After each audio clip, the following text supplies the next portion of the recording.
Brilliance Audio.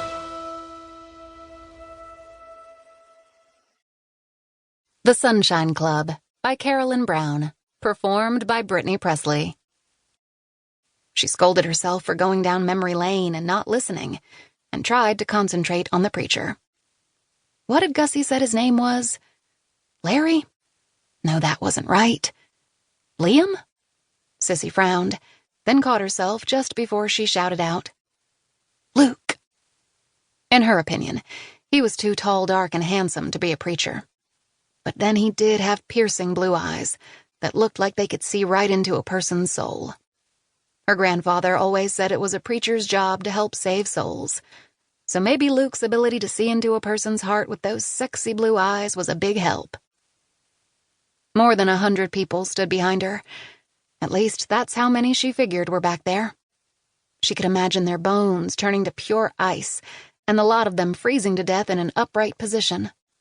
Folks in the southern part of Texas weren't used to this weather, and their thin coats probably did little to keep them warm. Sissy didn't have to imagine their sighs. Those were loud and clear. Why are so many people here? Were they all friends with Aunt Bee? She whispered to Gussie. She always told everyone that when she died, she was going to have a jazz funeral. No one believed her, and they've all come out today to see if me and Ina Mae would really do what she wanted, Gussie said out of the side of her mouth.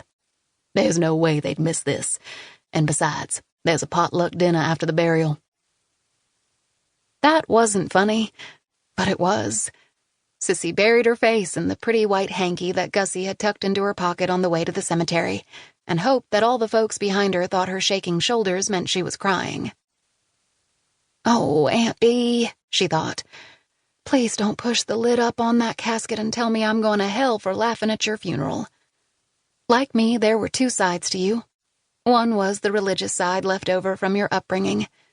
You believed in Jesus and God, but not to the strict degree that your folks did. Then there was the fun-loving, ornery side. Neither of my sides are religious, but there's a touch of fun in the common one. Gussie bent forward and began to sob uncontrollably behind her big black hat.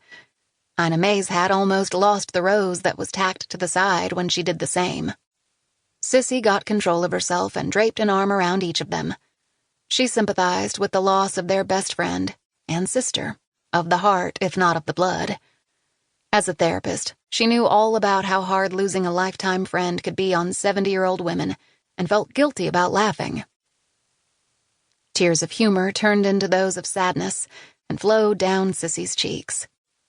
Then Ina Mae snorted, and Sissy realized they were giggling and wondered if they had plumb lost their minds. The preacher stopped, cleared his throat, and looked over at Ina Mae, Gussie, and Sissy. I want to offer my services to all three of you if you need someone to talk to in your time of grief. Know that the entire church is here for you and will be praying earnestly that you will remember the good times you had with Blanche. Lunch will be served in the fellowship hall, and you are all invited to join us. Maybe each of you have a little memory you could share with Blanche's niece, Sissy, and her best friends, Ina Mae and Gussie, when you get a chance.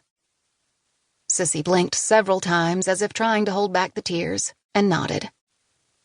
Thank you, she mouthed. Now for the march back to the church, Ina Mae said as she got to her feet. I feel like one of them popsicles Gussie's mama used to make for us. I'm too old to be dancing in the freezing rain, but if that's what Blanche wants, then that's what I'll do. Sissy had lived in Beau Bridge, Louisiana, since she'd graduated from college, and folks often had this kind of service in that town. Still, she couldn't have imagined having a funeral like this for her parents when they were killed. Her grandfather had always seemed stiff and austere to Sissy. She could imagine him trying to dig his way up out of the grave to haunt her if she had done something like this for his son and daughter-in-law, even if he didn't like the woman who had caused their son not to go into the ministry like they'd wanted. Blaming his wife was a lot easier than putting the burden on their precious son's shoulders. Maybe Aunt Bee had planned this just to make Sissy's grandfather mad. She could almost see her granddad standing just inside the pearly gates, shaking his finger at Aunt Bee when she arrived. Sissy had been just a teenager when her grandparents both died, within 6 months of each other. But before that happened, she could remember the tension that filled the room when her dad and Aunt Bee came home for a few hours on Christmas, At least some of the years. Gussie shook the preacher's hand and then went to the hearse.